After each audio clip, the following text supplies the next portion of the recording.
Buen día.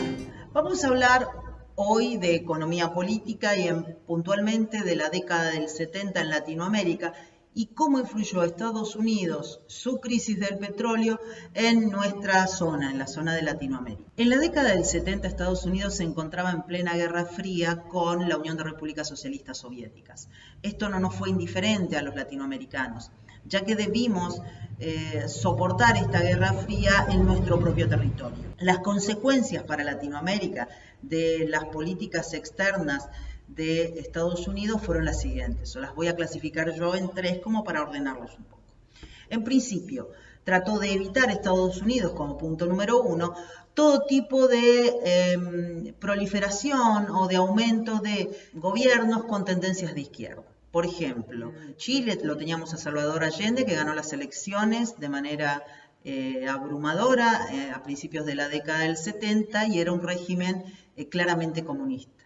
En Argentina, en 1972, ganó las elecciones Cámpora, luego en el 73 Juan Domingo Perón, también siendo un gobierno en principio de izquierda, aunque después no lo fue tanto.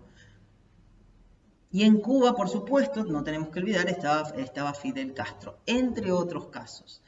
Entonces ellos querían terminar, Estados Unidos necesitaba evitar que en su patio trasero, como llamaba a Latinoamérica, proliferaran o aumentaran la cantidad de regímenes de simpatizantes con el Partido Comunista o con el régimen comunista, que en ese momento aún no se sabía que iba a ser económicamente inviable.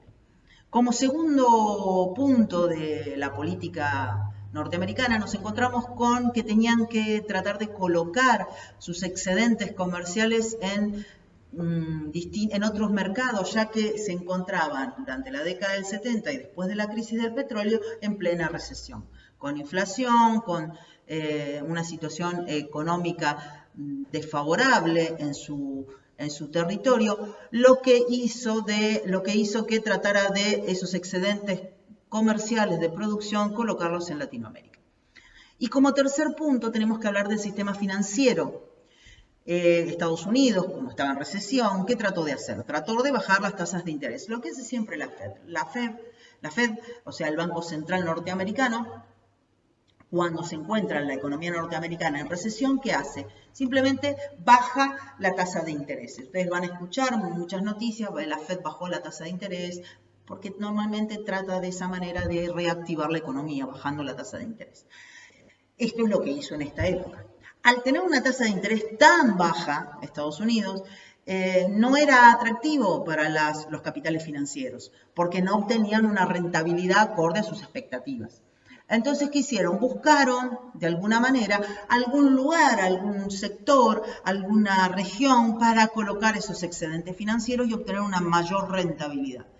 ¿Cuál fue la alternativa? Bueno, ahí es donde se acoplaron, ¿sí? O se juntaron estos tres elementos, es decir, el poder norteamericano, especialmente la parte del ejército, que no quería que se le instalaran comunistas. Luego, que tenían que colocar los excesos de productos comerciales. Y tercero, que tenían que colocar el capital financiero tratando de obtener algún tipo de rentabilidad mucho más atractiva que las de las letras del tesoro que estaban dando en ese momento. ¿Qué hacen de esta manera? Apoyan a los golpes militares que establecen y que aceptan estos golpes militares en distintos países, aceptan las condiciones norteamericanas. Vamos a ver algunos ejemplos de estos golpes militares en Latinoamérica. Brasil, Venezuela no fue menos. Estados Unidos tenía una meta: evitar la expansión del comunismo en América Latina. Y la dictadura de Pérez Jiménez se presentaba como una pieza estratégica para lograrlo. No estaba sola en la región.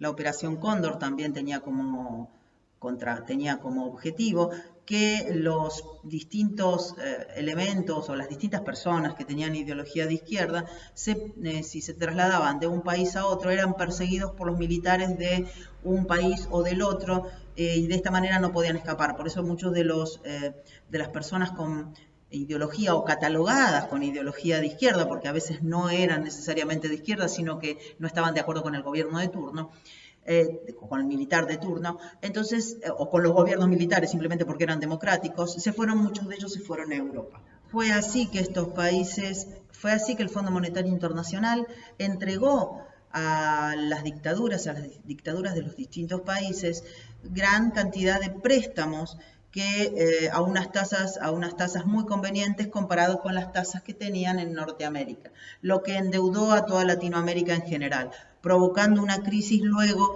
en la década del 80, en la década siguiente.